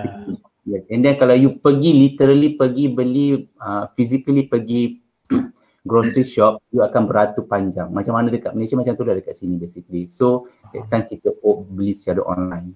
Tapi nak dapatkan jadual online tu basically 2 minggu. You booking hari ni lagi 2 minggu dapat tarikh seminggu. Oh my god, worse than Malaysia So macam mana dengan Najah? Sorry Fikri tak apa, Najah. Macam mana dengan Najah? Kalau Any changes? during pandemic. Yeah. So benda yang paling ketara sekali during pandemic is definitely sebab saya dengan mak saya duduk berlain negeri, but usually I selalu macam jumpa dia every weekend. Memang I pergi every weekend melawat dia. And benda paling ketara sekali waktu first pandemic tu, sebab takut kan tak nak infect my mom, tak nak infect my Swiss side of the family. So saya stay kat negeri saya. So time tu first time saya macam I rasa 2 bulan tak jumpa mak saya. So time tu macam susah lah sebab dah biasa kan. Tu untuk my mom pun agak susah juga sebab dia rindu semua tu. And also juga sebab kat Swiss pun diorang panic buying juga. Kat sini pun tapi tak seteruk lah macam rak kosong ke apa ke. Tapi we had to do also like online buying. Macam difficult juga. Kadang-kadang 1 minggu macam nak beli untuk hari ni dia punya jadual penuh. So 1-2 minggu kena tunggu. Tapi the good thing is you boleh beli macam benda-benda berat yang contohnya macam my mom tak boleh angkat ke, so dia hantar terus kat rumah. Tu my mom ada bilik belah bawah, so kita memang stock out. I rasa sampai sekarang masih ada lagi barang-barang dalam tin, barang-barang kering untuk dia. Saya cakap dengan dia cukup sampai hujung tahun dia dah boleh makan lah. Faham. Exactly. Tapi saya rasa lagi satu masalah Switzerland tu, pukul 5 petang dah tutup semua kedai. Betul tak? So even kalau contohnya kat negeri saya, macam negeri kampung sikit, saya macam luar bandar, saya pukul 6.30 tutup. Tapi kalau kat Zurich dia dalam pukul 8 macam tu lah. Because I remember when I was in Zurich, I was in Bern. I was meeting my friend kat sana. So kita lepak-lepak semua macam pukul 4.30 petang tu dia dah macam rushing dah macam aku dah tak boleh lepak lama dengan kau, cakap kan. Kenapa? Aku punya flight lambat lagi ni, cakap kan, pukul 11 malam sekarang. Tapi aku tak boleh sebab aku kena pergi shopping barang juga sekarang ni. Barang dapur aku dah habis. Lah, tunggulah kejap-kejap lagi cakap kan. Tak ada, pukul 5 tutup. Mungkin wow. Hari Sabtu kalau memang pukul 5 tutup. So maksudnya lagi 11 malam sih. Kan kadang-kadang sampai 10 malam kedai-kedai runcit tu. Kedai-kedai runcit kat Malaysia kan? Kedai runcit pukul 12, pukul 1 baru tutup kat Malaysia. Kan? Malam kan? Itu dapat saya rindu juga kat Malaysia. Kan? Berbeza kan dengan macam Swiss kan? Macam, at least macam UK, I'm not sure kat Leeds. London, at least pukul 8 malam, 9 malam masih buka kan? Walaupun lepas tu dah tutup kan? So, membayangkan kalau orang panic buying tu sampai limited time tu, Menteruk lah. Other than that, about your travel punya, do you travel masa di Switzerland aja? Travel. Saya sebab saya memang concentrate travel dalam Swiss. Saya kurang sikit keluar negara ataupun hopefully next 2 years akan keluar negara. Tapi saya perasan during corona ni saya betul-betul boleh fokus travelling kat Swiss. Dengan mak saya banyak buat road trip tau. Macam 5 days road trip daripada kanton to kanton. Macam tu pun dah 3 kali. The only thing yang kita orang perasan bezanya sebab pandemik ni adalah restoran semua. Because usually for me, nak travel you have to taste, macam Vicky cakap tadi, you have to taste the food tau. The food macam represent the culture and everything. So pelik lah kalau pergi kat satu kanton tu and then diorang macam ada special food from their kanton, tak boleh rasa tau. Kena makan sandwich dalam bilik hotel semua tu. It was still nice lah, travel dia dia punya pemandangan still cantik, cuma feeling travel tu tak adalah sebab makanan macam agak penting lah dalam travelling semua tu. Kita semua tahu. Sangat. But other than that, Swiss sebenarnya dia okay je. Dia tak ada lockdown sangat. Dia still boleh travel. Tak macam negara jiran. Swiss still okay lagi. Itulah soalan saya nak tanya tadi ni. Macam kita tahu dekat Malaysia dengan UK, Fikri dah cerita tadi macam mana senario movement restriction tu untuk membendung penularan COVID kan. Kalau di Switzerland memang tak ada lockdown langsung, tak ada movement restriction langsung. Dia ada lockdown awal tahun lepas rasanya, dalam bulan 6 macam tu I think. Awal Tapi tahun sekejap lepas. je. 2020. 2020. Dalam bulan 6 macam tu. Time tu je lah. And then lepas tu nak travel tak okay. Tapi most of the people tak travel sebab diorang macam diorang sendiri duduk negeri. Macam self initiative diorang tak buat. Tak travel sakan semua tu. But dari segi rules dia tak pernah seteruk negara-negara jiran yang lockdown, tak boleh keluar rumah langsung. Walaupun kat Switzerland rasanya hujung tahun lepas memang angka dia tinggi, tapi Switzerland macam tak, diorang tak buat apa-apa sangat against dia. Tapi alhamdulillah lah sekarang okey. Faham. Macam mana dengan macam bila saya kat sana, I notice, no, not really notice, I was informed lah by the tour guide semua. Orang-orang Swiss ni bila winter diorang suka pergi ke kawasan kampung-kampung yang terlindung di antara gunung-gunung kan, sebab dia tak nak terlalu sejuk. And then bila summer macam sekarang diorang suka pergi ke kawasan mountain kan, sebab nakkan sejuk pula kan. So adakah macam diorang punya custom macam tu berubah bila pandemik ni? I don't think so. Saya tak rasa sebab kat Swiss ni banyak family diorang ada holiday house diorang sendiri. So diorang can travel macam mana diorang nak lah. Macam kawan-kawan saya kat lab semua tahun lepas, kalau waktu sama diorang go to holiday house, maybe kat Locarno ke, kat Lugano lebih kepada Tasik, boleh mandi-mandi kat situ. Kalau waktu winter pula mostly go naik on the Alps, kat holiday house kat situ pula, ataupun sewa Airbnb and then do skiing ataupun snowboard the whole winter. Mostly macam tu lah. So sebab saya memang saya duduk sebab saya duduk memang area pegunungan. So kat sini orang balik kerja hari Jumaat, lepas tu Sabtu pergi ski kat sini. So memang semua dekat-dekat dia. Dia memang bukan kat city. Good to know that. Ada orang tanya ni, macam dekat Switzerland dengan ni apa, dengan Leeds, Nizam Achibal, senang ke nak cari asam laksa? Maggi asam laksa. Maggi asam laksa. Spesifik tu. Itulah pasal. So you makan ke benda tu? Makan. Senang ke cari? Tak. Tak kan? Tak tahu lah. Macam mana sebab kat Swiss, saya tahu ada Mami. Mami rasanya kalau pergi kedai-kedai runcit Thailand, kat situ ada instant noodles, tapi saya jarang beli lah. Saya kadang-kadang beli samyang je. Wow, Korea. Kan. Oh, dekatlah Leeds. Shad Sakari. Oh, dekatlah Leeds dengan hometown Harry Styles. Apa lagi seorang tu yang Leeds ada Marcelo Bielsa. Apa dia? Apa tu soalan dia? Leeds ada Marcelo Bielsa. Siapa tu? Apa tu? Siapa Nizam? Oh my god. Marcelo Bielsa. Apa ni?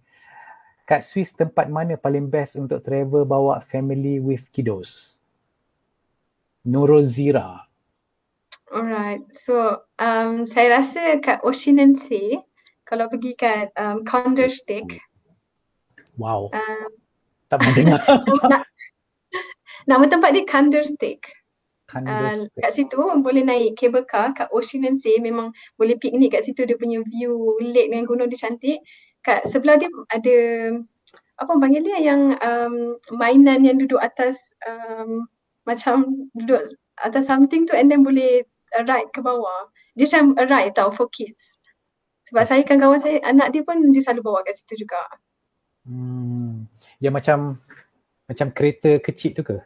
Yang boleh break tu. Break turun bukit tu. Gunung. Oh, I did that in Grindelwald Fiest. I did that. Best kan? Best gila. Yes. View dia pun cantik. Okay. Okay, siapa lagi ni? Nanti tak jawab nak bagi hadiah, tolong mention aku tau. Tim Gaya Travel, sila serbu Leeds. Roti gardenia hilang waktu pandemik di Malaysia. Betul. Okay. Lonza Tanjung Kling, Muhammad Nadir. What's that? Sepupu saya tu. Oh, sepupu awak. Okay. Okay, alright. Cepatlah ni Rabin semua. Aduh, Ed ni nampaknya tak tahu pasal scene dalam filem Istanbul Aku Datang. Pelakon kot tadi. Oh, maybe. Tak sure. Tak ingat, okay. Itu manager team. Oh, bukan Maggie tu. Dia lain datang. Oh, Maggie. Sini Maggie semua tu Okay. senanglah dapat. Tapi yang flavor kari dengan ayam Maggie daripada Malaysia tu senang dapat. Easy to access lah. Tapi kalau asam laksa tu macam kena cari sikit lah. Adalah tapi macam susah sikit lah. Tapi kalau kari dengan ayam yang sebiji macam kat Malaysia tu ada. Tapi flavor-flavor lain tu susah lah. I'm not sure dekat London macam mana sebab London tu Chinatown dengan tu maybe dekat sini asam laksa dengan ayam dengan kari tu even grocery yang biasa-biasa pun ada jual. So macam dia dah cater lah untuk orang-orang Asia kat sini rasa.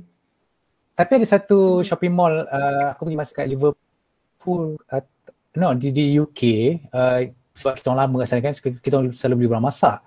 Banyak barang Malaysia tau. Morrison. Morrison, yes. Sampaikan Indomie pun ada. Okay, Indonesia lah kan. Dia ada section world food dia panggil. Dia panggil apa? Oh, section world food. Tapi banyak tau barang Malaysia situ. Makanan Malaysia kat situ. Kicap ada. Sos linggam ada. Yes. Sos linggam ada. Dalam macam Morrison tu macam Giant ataupun Tesco lah basically kalau anda buat comparison. So dalam tu ada jual linggam, and then kalau linggam tu ada dalam tu, and then kalau Maggi pun ada dalam Morrison. Tapi kalau macam barang-barang yang pure Asia macam you nak serai ada dalam Morrison, macam lengkuas, belacan kena pergi belacan dekat dalam Morrison tu ada tapi dekat bahagian sektor pula. And then dia konsep dia macam ni, you nak dapat benda tu ada tapi youlah kebanyakannya import daripada Thailand. So flavor dia totally lain sikit lah. You tak kena dapat belacan yang sama macam you beli dekat apa namanya tu Tanjung Dawai, ataupun you nak dapat Melaka macam dekat Melaka jual dalam tepi highway, tepi jalan yang kantung banyak-banyak ataupun dalam balang besar tu. Melaka Cencaluk lah. Cencaluk ada tak kat sana? Cencaluk tak jumpa lagi lah. Ada tu. Amazing lah. Amazing lah kan. Dia benda tu senang dapat tapi tak sama lah basically. Sebab tu kata kalau orang tanya senang ke nak masak rendang, nak masak benda tu, boleh buat. Cuma you kena alternatif dia cari bahan suplemen lah, ganti balik bahan tu apa. Okay. Sini yang susah nak dapat sampai sekarang rasa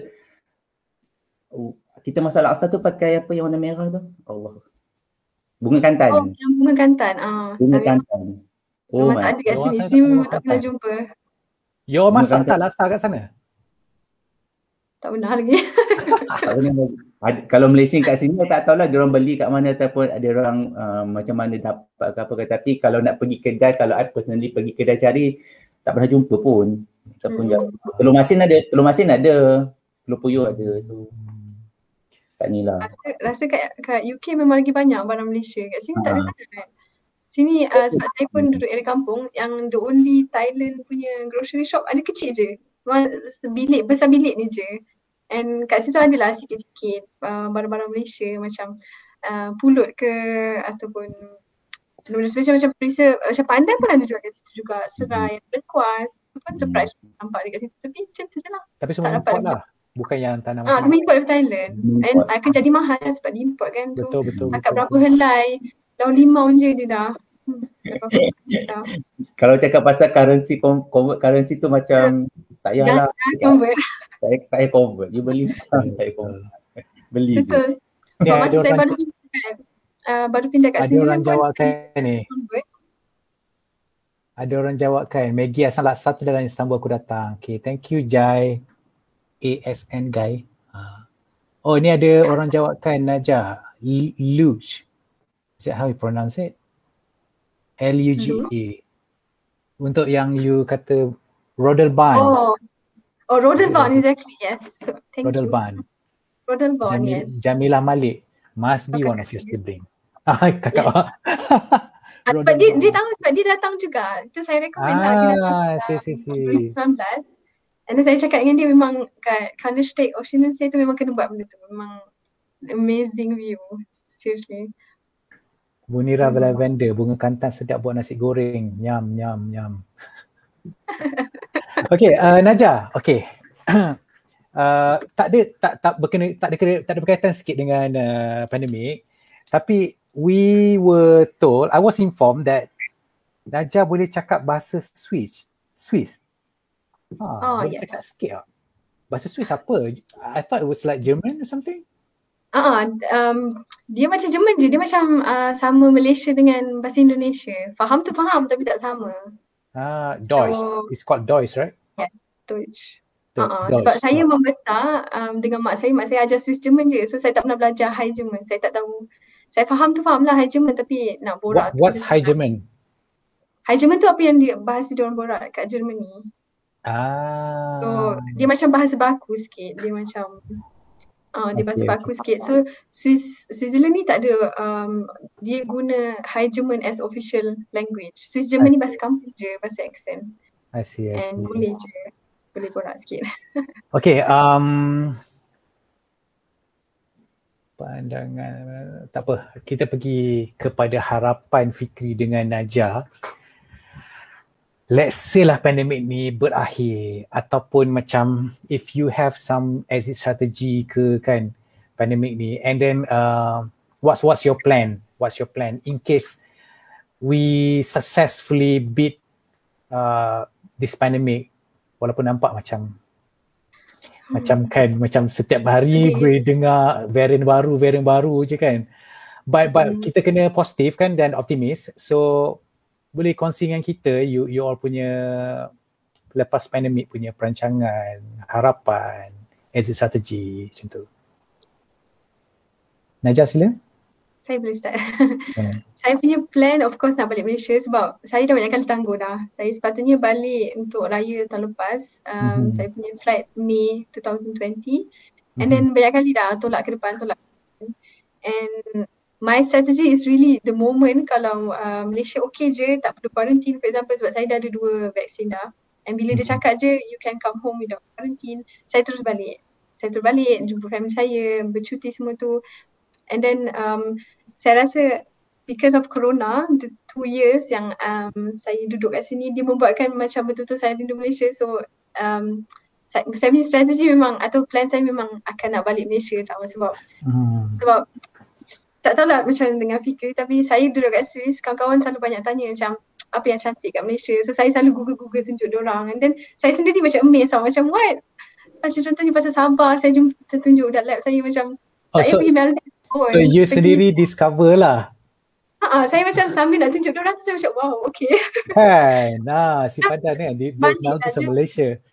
Malaysia tau. Walaupun saya dah pergi dengan family but still satu Malaysia tu sangat susah nak cover the whole place tau. Macam ada je tempat yang tak buat all the adventure semua tu. So saya punya plan memang balik bercuti or balik permanently and then just nak travel the whole Malaysia, just nak discover the whole thing. Sebab Malaysia sangat cantik. Faham. How about Fikri? So untuk saya orang tanya UK dah okay, dah boleh travel semua everything. In term of kalau nak berjalan dalam UK itself memang tak ada masalah lah sebab dah dibenarkan. Tapi untuk saya keluar ataupun I nak keluar again pergi for example nak pergi negara-negara Europe yang lain, you have to think twice sebab first tengok nak keluar pada UK tu boleh, negara yang you pergi tu terima you ke tak? Sekarang ni soalan dia. And then dekat negara yang you pergi tu for example I nak pergi dekat tempat Najah nak pergi Swiss terima tak I? Itu satu soalan. And then dah sampai dekat Swiss tu kena buat apa? Test lagi ke, kena quarantine dulu ke apa ke. So those things kena consider and then lepas tu balik daripada for example balik daripada Swiss datang balik ke UK nak kena quarantine lagi ke tak, and then apa test kena buat lagi. So there will be orang kata apa, additional cost in term of that, additional time. So benda-benda tu you kena consider, saya kena consider sebelum saya pergi luar daripada Europe. So itu salah satu ni lah. And then what saya boleh buat sekarang dalam tempoh sebelum keluar daripada UK ni adalah saya punya plan adalah saya explore UK. Sebab nak pergi ke Wales, Scotland semua dibenarkan. So orang kata kalau macam dekat Malaysia, kalau macam dekat Malaysia okey lah, kita boleh travel pergi Thailand, pergi Indonesia, pergi those negara-negara jiran kita kan. Tapi sebab saya apply konsep yang macam okey, aku dah tak boleh pergi negara-negara luar, why don't aku explore apa yang UK boleh offer. It seems like macam aku tak boleh pergi ke Indonesia, aku pergilah Sabah, aku pergilah Sarawak, aku explore what Malaysia can offer as the moment. For example, kita pergi Royal Belum, kita pergi tempat-tempat rare yang belum dikomersialkan oleh industri pelancongan di Malaysia. For example, sama juga macam dekat UK ni, saya pergilah tempat-tempat yang first yang memang dah orang kata apa, memang dah well known tempat tu as a travel ataupun tourism, tempat tourism. At the same time, you carilah tempat-tempat rare. Sebab saya suka countryside. So that time kita explore lah tempat-tempat macam tu. Tak boleh pergi luar UK, duduk dalam UK, explore apa yang UK boleh offer. Itu antara orang kata apa, nak travel tapi dengan keadaan semasa macam ni, itu yang the best way yang saya rasa boleh buat lah kalau nak memenuhi nafsu nak berjalan tu. Kan. One thing macam you kena adapt dengan apa yang dah COVID bagi dekat kita ni. Betul. Kalau you kena vaksin lah. Kalau you kata kena quarantine lah. It's just that I'm not sure whether by end of this year ataupun next year habis benda tu. But as a human being, kita nak hidup, nak enjoy hidup ni. Orang kata apa, adapt lah dengan apa yang COVID dah offer kat kita, dah bagi kat kita ni. So macam tu je lah. Nak komen lebih-lebih tak boleh nak buat apa. It's beyond our control. Betul. Kita tak tahu apa berlaku kan.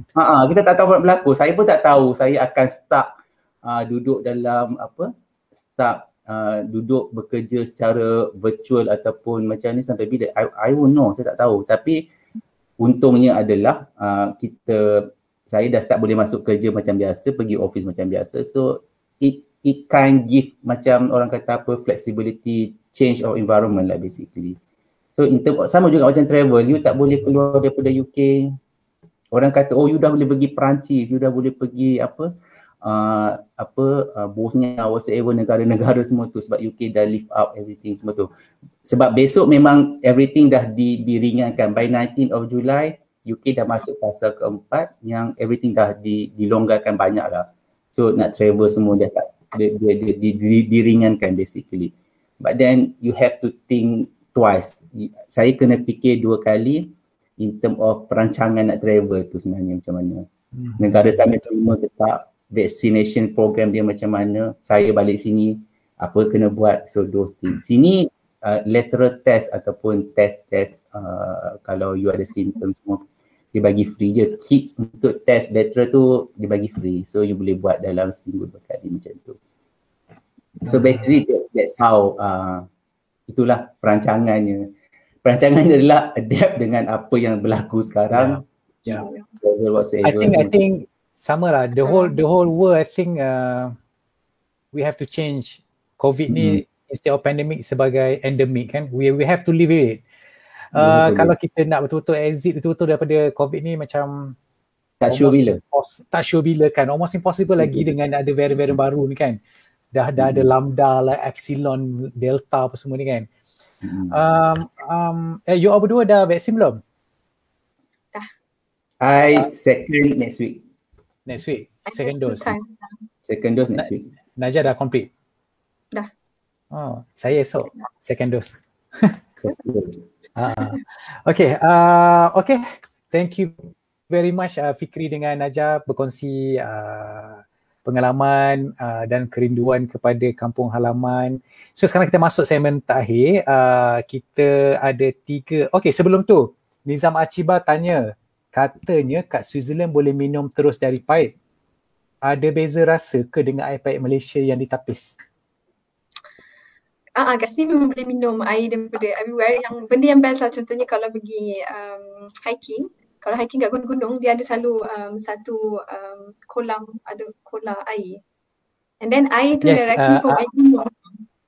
And itu memang boleh minum tu. Dia punya rasa sangat fresh. Kalau saya suka gila air tu. Memang rasa lah beza dia macam dia fresh je. Tak tahu macam nak describe. Dia tak rasa payau kan? Dia rasa macam sangat, sangat bersih air tu. Kalau lepas hiking 2-3 jam penat-penat kan, lepas tu air tu selalu sejuk sebab dia air gunung. So memang refreshing lah kalau dapat minum air tu. Kalau macam Leeds, UK air boleh minum ke? Saya tak ingat. UK boleh minum darat ke? Dia kat mana? Tap water. Air daripada dia boleh minum darat ke daripada tap water dia? Water boleh. Boleh minum darat? Boleh minum darat. Tap water buka minum. So UK dengan Switzerland dua-dua tap water dia boleh minum darat lah kan? Tak macam Malaysia. Malaysia kena masak dulu tau. Itulah, saya hari tu saya balik macam tak terbiasa tau. Hampir nak ambil daripada payah. Macam masak dulu. Kan? Okay. Muhammad Nadir, coklat dari Swiss sedap. I agree with that. Tapi coklat di UK lagi murah. Okay, anyway. That's a fact. But Awang, how long should I spend time? Spend time apa Awang? Okay, anyway. Okay, kita pergi kepada 3 soalan yang terpilih. Soalan yang terpilih.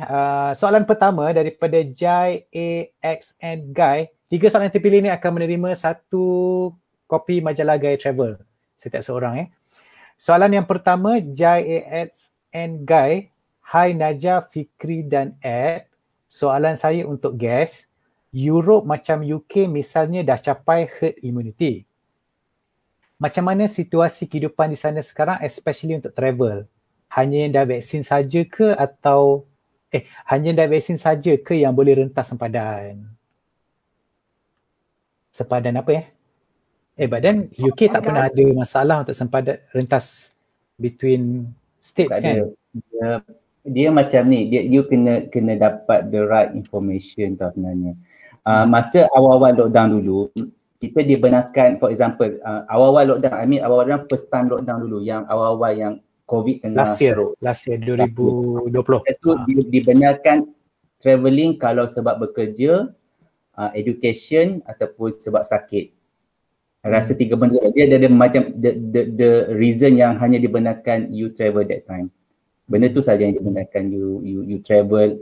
For example, saya nak pergi ke London ataupun Manchester ataupun saya nak keluar daripada kawasan dia tu, dibenarkan. Tapi manusia kan degil kan. So keluar jugalah, adalah.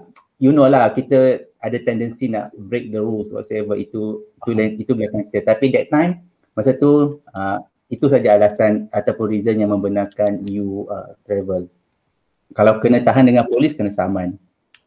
Itu. Jadi sekarang adakah yang hanya dah vaksin saja boleh merentas sempadan? Untuk luar negara, yes. So far ini yang pemahaman saya lah. Kalau saya salah, I need to check back again lah dekat UK punya government website. But then yang so far yang saya baca, yes, you kena ada the cert. Dia akan bagi cert yang digital cert yang Europe EU tu. Tidak vaksin. And then kalau tak pun you ada what we call that PCR test result, you nak travel, kena ada benda-benda macam tu. UK dah sampai herd immunity ke? Dia, I tak sure. Dia tak pernah declare benda ni dah capai ataupun tak. Tapi untuk makluman lah, daily case kita dekat UK ni 20,000 sehari. Tapi sehari. Tapi kadar masuk hospital ataupun kadar mati disebabkan COVID adalah rendah.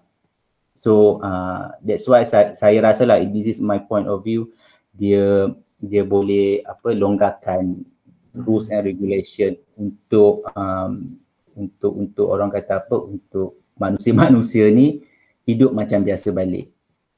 So dah boleh dine in, dah boleh pergi tengok wayang, dah boleh pergi mall biasa semua. Tapi adalah rules and regulation yang kena follow sebab SOP. Adalah rules yang kena follow. Sebab dulu memang tak boleh, dulu dine in tak boleh, dulu tengok wayang semua tak boleh. Dulu kedai yang dibuka hanya kedai grocery saja ataupun kedai makan semua dine in kedai makan semua take away ataupun delivery. Itu saja. Saya rasa so basically macam tu lah, nak kata ada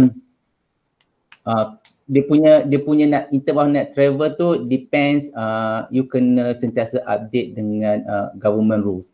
Sebab sekarang ni dia ada bagi green, amber dengan red. So red list tu adalah dia punya syarat diperketatkan, boleh travel tapi bila you balik sini ada benda-benda yang you kena buat, sama ada you kena quarantine ke, you kena buat test ke, benda tu dibenarkan. So basically macam tu lah. So that's why saya kata kalau saya plan nak keluar daripada UK berjalan, benda tu boleh. Tapi orang kata you have to buat thoroughly planning. Before, pre, post, pre, during and after post. Macam tu. Apa yang you kena buat. And then of course kalau either you bekerja ataupun belajar, macam korang pun lah. Korang nak keluar balik pergi mana-mana kena kuarantin 14 hari pun korang dah di sini. Sama juga macam kita orang kat sini. You kena bayar, sama je, the thing is sama ada you sanggup ataupun tak nak hadir nak tanggung benda tu kan. Tanggung benda tu 14 hari siapa sanggup. Faham. Switzerland dah capai herd immunity dah, vaccination dah sekarang saya rasa 50% already. 50%, almost there lah. But then the movement in Switzerland is not that restricted kan, macam what happened in UK dan Malaysia kan. Okay, soalan yang kedua daripada Cik Ju. Switzerland adalah negara yang mempunyai kos sara hidup antara yang tertinggi di dunia. Berapa bajet seorang kalau nak travel di Swiss? Ada tips tak macam mana nak jimat kalau travel di Swiss? Itu selalu memang orang banyak tanya saya kalau datang Swiss memang sangat mahal lah. I think one of the most expensive adalah train dia. Train dia is sangat-sangat crazy price dia. My tips is first of all daripada just sewa kereta. Kalau especially coming from family yang besar, just Swiss kan kecil, negara dia nak daripada kanton ke kanton 1 hour, 2 hour. So driving? I would recommend travelling dia memang sangat kalau saya daripada Wallis nak pergi Lugano, saya kena drive through Italy 2 jam je dah sampai situ dah. Saya nak masuk Italy sekarang cuma like half an hour je. So semua dekat-dekat kat sini tau. So saya rasa kos yang paling boleh jimat sekali adalah sewa kereta and then travel the whole Swiss. Sebab kalau contohnya ada 2 pasangan, ada 3 orang anak, setiap orang nak dapat tiket train tu, this is just crazy expensive. Lepas tu kalau dari segi makanan pun mahal juga. So boleh tapau ke, buat bekal sebelum keluar. Masak sendiri. And masak sendiri juga. Dan membantu jugalah kalau ada kenal orang yang duduk Swiss. Sebab kalau contohnya masa akak saya datang sini, dia seminggu je. Tapi sebabkan saya tahu tips and tricks nak dapat tiket murah, nak dapat tempat-tempat free ke apa ke. So saya banyak macam bagi tips kat dia tahu. So benda tu membantu.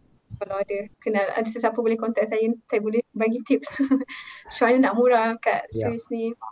Tapi paling penting accommodation. Itu dekat orang Malaysia, driving dekat Switzerland sebelah kiri. Terbalik, that's true. Yes. I drive dekat Switzerland kena saman. RM2,000 kot tak silap. Dia kan dia hantar email kata kena saman whatsoever, you boleh appeal.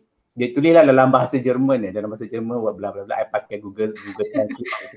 Dia kata boleh appeal. Okeylah, kita pun appeal lah, bla bla bla, cakap lah first time Switzerland, semua tak familiar, drive sebelah kiri whatsoever. Alasannya tak peduli, rules is rules, dia tak peduli. You datang daripada mana pun, rules is rules. That's one thing about Switzerland, yes. RM200 lebih macam tu lah. Saman. Kat sini memang dahsyat. Sini dia punya rules dia memang jangan nak main-main lah. Dia, sebab contoh ada sekali tu kat sini dia punya bahagian trash dia, sampah spesifik tau, hari spesifik, warna spesifik. Memang ada sekali, saya rasa tahun pertama saya kat sini, saya letak sampah, patutnya keluarkan hari Isnin, saya pergi keluarkan sampah Ahad. So saya kena saman RM400 hanya sebab tu je. Macam oh my god. That is like what, 100 franc? 80 franc? 100 francs. Duit kurang lah, kurang. That's a lot. Dahsyat gila kan. Kat Aku sini rasa driving dekat Switzerland dalam town tu a bit ni lah, rasa a bit complicated sikit, tapi bila dah luar kawasan tu okey je sebenarnya. Dalam town tu macam yalah, kita daripada simpang ke simpang nak masuk macam roundabout semua macam a bit confusing sebenarnya. Tapi bila dah macam KL lah. yes, macam KL lah. Imagine you drive dekat KL yang macam tu punya tu, you already, that's why dapat saman kat situ. Saman saya dapat dekat kawasan town, bukan dekat kawasan kampung. Ya, kat kawasan kampung saya ni tak ada traffic light, tak ada apa pun, semua roundabout. So senang sangat nak drive. So macam dekat kawasan luar-luar tu tak payah risau lah nak drive, cuma kawasan bandar tu kamera speed camera tu kena ada lah selalu. So for economy punya travelling /holiday di Switzerland, dari segi accommodation kita nak stay tempat macam mana yang murah? Airbnb lebih murah daripada hotel ke, atau kalau macam kita pergi 4 orang kan, 5 orang macam tadi sewa kereta kan. Kalau accommodation macam mana? Kalau kat Switzerland rasa Airbnb lagi murah, sebab kadang-kadang kat sini macam ada Airbnb yang jenis the whole house, macam ada 3 bilik ke apa ke. So kalau pergi ramai-ramai, bagi-bagi nanti okey je harga dia. I tak recommend hotel lah, hotel agak mahal kat sini. Dan kadang-kadang ada juga, contohnya kat tempat saya ada satu, dia church sebenarnya, tapi dia buat accommodation juga yang murah untuk travellers. Macam motorcyclist ke apa selalu pergi situ, itu murah juga, around macam 40 francs je per night untuk a few people. So benda-benda macam tu boleh tanya juga saya, tips-tips macam tu. Sebab kadang-kadang kalau cari kat online dia tak tunjuk kan, tunjuk benda yang paling mahal je. Betul. Sebelum saya pergi kepada third soalan, ni Bat Wang Habit. Bat Wang Habit. Si Awang ni dia tanya, how long should I spend time in Jungfrau Joch? Swiss Army Victorinox murah lagi di Switzerland atau sama harga orang Europe? Kalau Jungfrau Joch, okay, if you ask me, I pernah pergi sana sendiri. Sebulan pun tak cukup. Interlaken, Grindelwald, Fierce, Lauterbrunnen, semua tu memang amazing. Kalau Najah sendiri macam mana?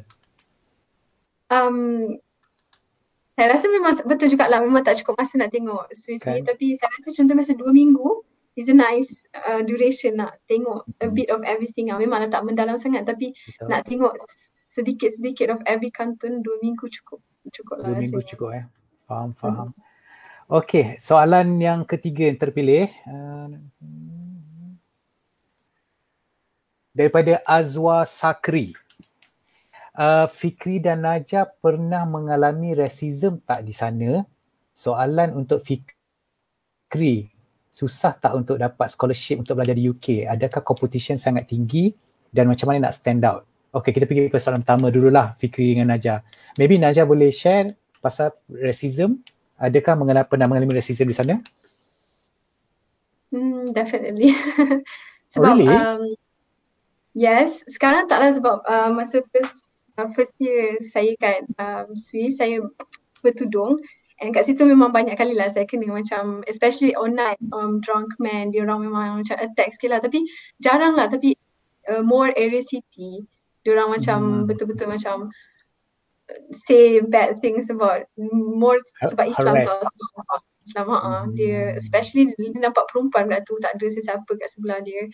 And I also macam masa kakak saya dulu datang pun, dia a few times dia kena juga. So I would recommend jangan keluar malam lah, especially banyak orang drunk malam-malam keluar, tu dia agak sensitive. Now it's getting better lah, I rasa tu dulu waktu umur 2017, 2018 macam tu. Because pandemic, dia orang tak boleh keluar. Tak mampu kat luar kan. But now sekarang okay lagi, especially sebab saya punya tempat ni dia area kampung, so orang tak biasa sangat orang luar, tapi company saya sekarang banyak recruit orang luar, so sekarang ni lebih multi-culture. So now definitely I don't get any harassment ke apa ke. Macam Fikri ada melalui tak harassment, racism apa personally, kalau dekat Leeds ni saya rasa dia tengok orang juga kot. Sebab macam saya alhamdulillah lah so far tak pernah kena, tapi one of my colleague daripada office she came from China. Bukan China. So dia kena dia macam dia orang panggil apa, kena tolak depan mall. Memang literally tolak jatuh atas lantai. So masa tu musim winter lah dia kena. So I cakap kat dia, kalau you nak balik daripada office balik rumah tu, let me know lah kalau rasa takut nak balik, sebab dia kena naik dua bas kan. So macam that's why I cakap dia tengok orang juga kot. Orang nak racism ni dia jadi mangsa juga sebenarnya. Dia tengok Betul. kalau you ada you pembawakan diri you, dia rasa boleh dibuli ataupun diperkotak-katikkan, dia rasa dia besar kan, so dia buatlah dekat you macam tu. So you portray lah diri you segagah mana yang you boleh, ataupun just macam ignore je lah, macam you don't bother. Jangan layan kan. Jangan layan. Lagi you layan, orang mabuk lagi seronok. Betul, orang mabuk ni dia dah memang di luar kotak pemikiran dia. You just jangan layan, and then make sure you berada dalam persekitaran yang selamat untuk you. Setuju dengan Najah, kau keluar malam pun janganlah kalau rasa tak selamat semua tu. So basically dia macam common sense macam dekat Malaysia jugalah, kalau you rasa tak selamat jangan keluarlah. Okay, soalan kedua untuk Fikri. Susah tak nak dapat scholarship belajar di UK? Competition sangat tinggi tak sekarang, dan macam mana nak stand out? Tiba-tiba hari ni education pula ni, ilmiah sikit. Itulah daripada tourism masuk ke education. Itulah. tak apa. Share sikit. Mana tahu dia ada anak muda. Saya dapat daripada kerajaan. So saya dapat scholar daripada pihak kerajaan. Itu nak ada story lah, sebab saya nak apply pun ada dia punya cabaran dan orang kata competition itself within the sector itself.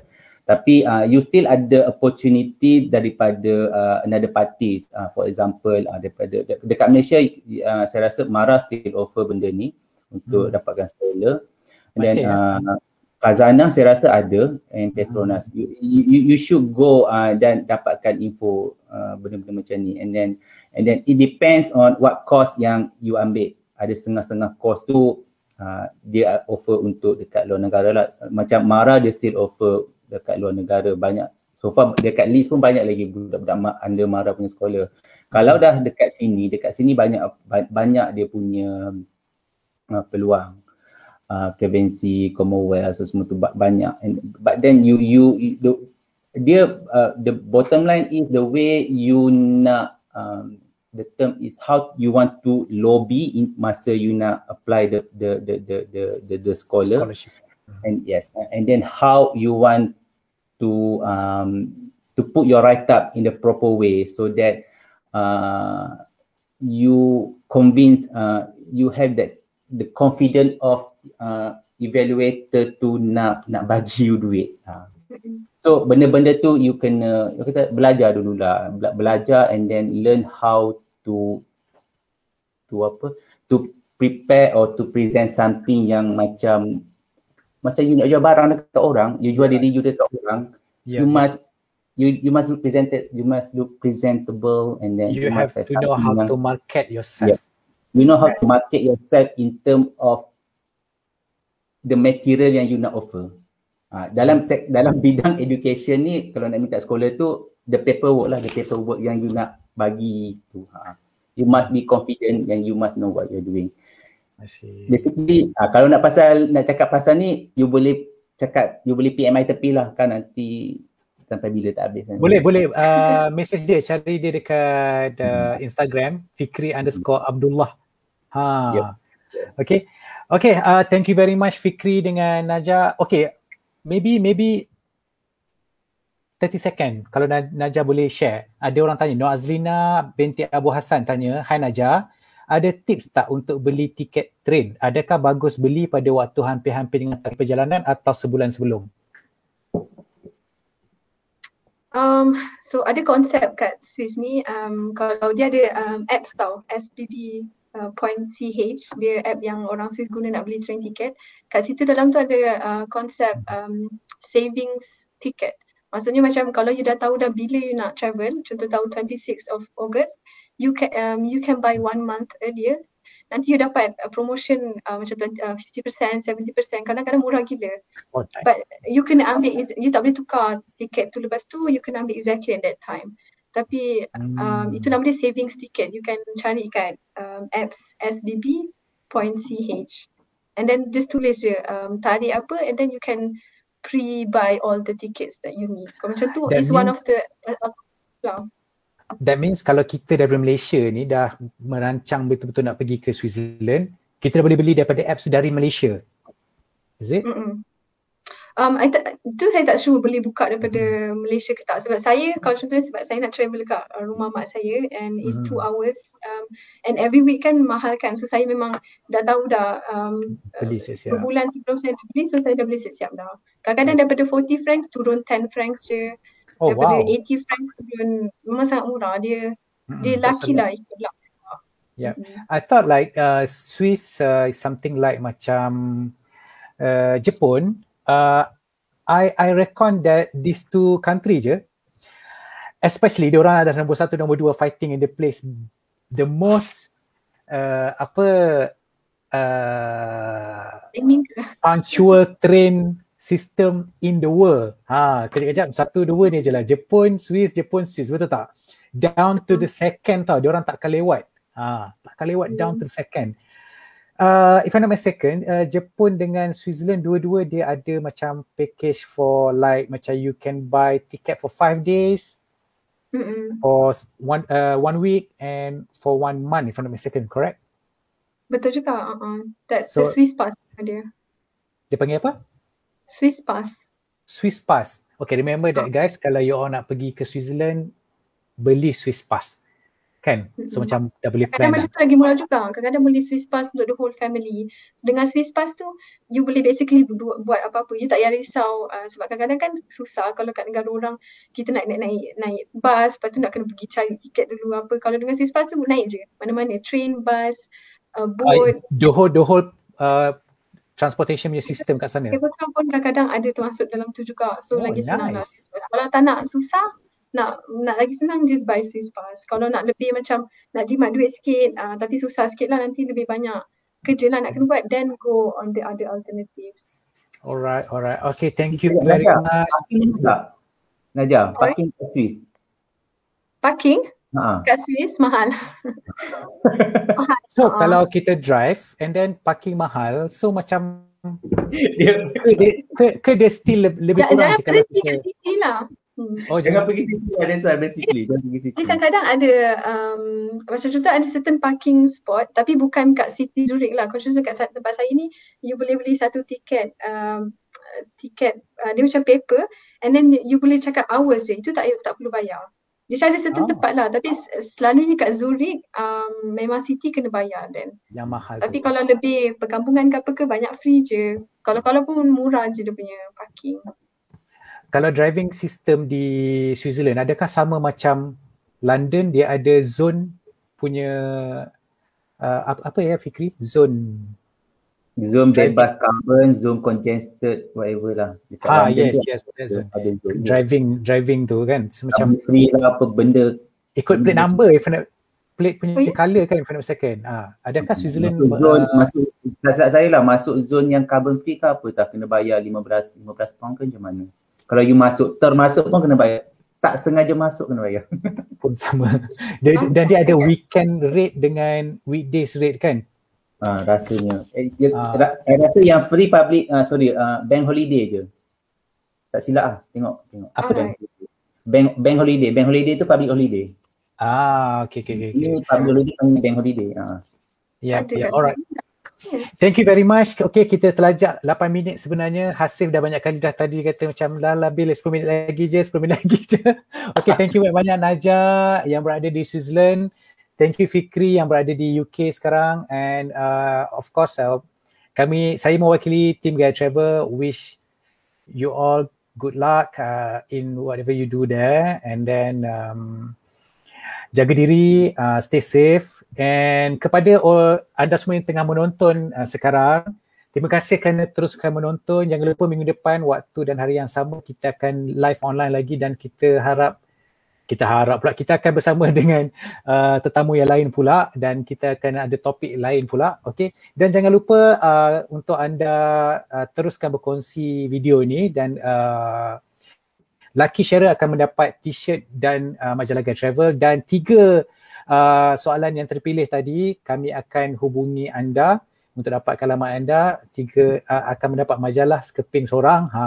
Okey, dan jangan lupa kalau anda nak beli majalah Gaya Travel yang terkini atau isu-isu sebelum ni juga, boleh masuk Shopee, shopee.com.my/Gaya Travel. Dan jangan lupa check out all our social media dan our website www.gayatravel.com.my.